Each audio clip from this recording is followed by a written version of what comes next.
Assalamualaikum warahmatullahi wabarakatuh. Saya Sheila Adriani dari kelas 11 Sosial 1 akan menjelaskan materi akidah akhlak, yakni akhlak terpuji remaja. Masa remaja, yakni usia 13 hingga 19 tahun, merupakan masa peralihan dari anak-anak menjadi dewasa. Pada masa ini, rasa keingintahuan seseorang sangatlah tinggi. Oleh karena itu, pendidikan akhlak-akhlak yang baik, penanaman nilai-nilai akhlak yang baik amat sangat diperlukan karena akan membentuk pribadi yang baik untuk mempersiapkan diri di masa yang akan datang. Bentuk-bentuk akhlak terpuji remaja diantaranya yaitu yang pertama, menjalin persaudaraan. Yang dimaksud di sini adalah mereka harus menjalin persaudaraan dengan tidak membeda-bedakan ras, suku, warna kulit, atau apapun itu. Kemudian yang kedua, mengembangkan wawasan keilmuan. Masa remaja adalah masa-masa emas seseorang.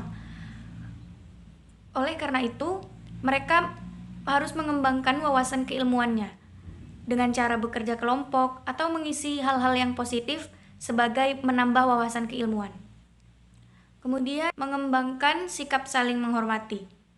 Sikap saling menghormati di sini baik kepada teman, kepada orang yang lebih tua, atau kepada siapapun tanpa membeda-bedakan siapa mereka dan siapa kita. 4 adalah bijak menggunakan medsos. Bijak menggunakan medsos di sini dapat dilakukan dengan cara tidak menyebarkan berita bohong, kemudian tidak memasukkan hal-hal yang tidak bermanfaat di dalam media sosial, kemudian tidak menyebarkan ujaran-ujaran kebencian di dalam media sosial, tetapi menggunakan media sosial untuk kebaikan, untuk menambah keilmuan, atau untuk mendapatkan ilmu baru. Dampak positif dari akhlak terpuji perilaku remaja, tumbuhkan sikap arif dan bijaksana. Pemuda yang arif dan bijaksana, dia dapat menyelesaikan masalah dengan baik. Ketika di masa depan kelak ia mendapatkan masalah, maka ia dapat menyelesaikannya dengan baik tanpa menimbulkan permasalahan-permasalahan baru. Selanjutnya, menumbuhkan sikap mandiri. Apabila remaja mempraktekkan apa yang dipelajarinya di sekolah, apa yang tadi akhlak-akhlak terpuji remaja, maka itu akan membentuk remaja yang mandiri. Remaja yang mandiri, maka dia akan bisa menjaga dirinya sendiri. Ia tidak akan mudah terjerumus kepada hal-hal yang negatif, tidak mudah terbawa oleh perilaku-perilaku yang tidak baik. Dia tahu apa yang harus dia lakukan dan apa yang tidak boleh dia lakukan. Dan selanjutnya yaitu menumbuhkan sikap tanggung jawab. Remaja yang bertanggung jawab, di masa depan ia dapat menjalankan apa yang diamanahkan kepadanya.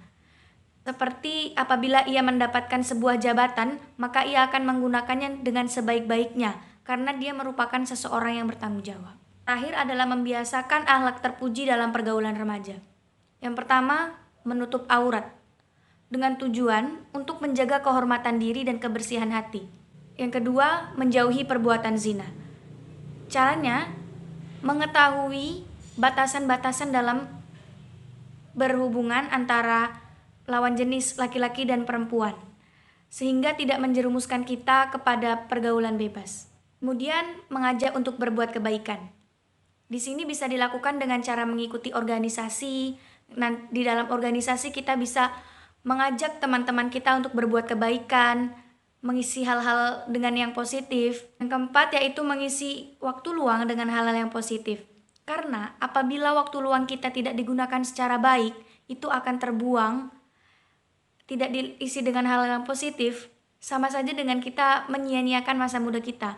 Maka karena itu, kita melakukan hal-hal yang positif dengan cara membantu orang tua mungkin, belajar dengan giat, kemudian tawadu kepada yang lebih tua dan menyayangi yang muda, santun dan rendah hati.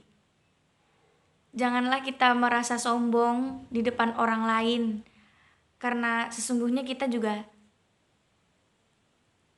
masih terlalu belia, masih banyak yang harus kita pelajari. Baiklah, sekian dari saya. Wassalamualaikum warahmatullahi wabarakatuh.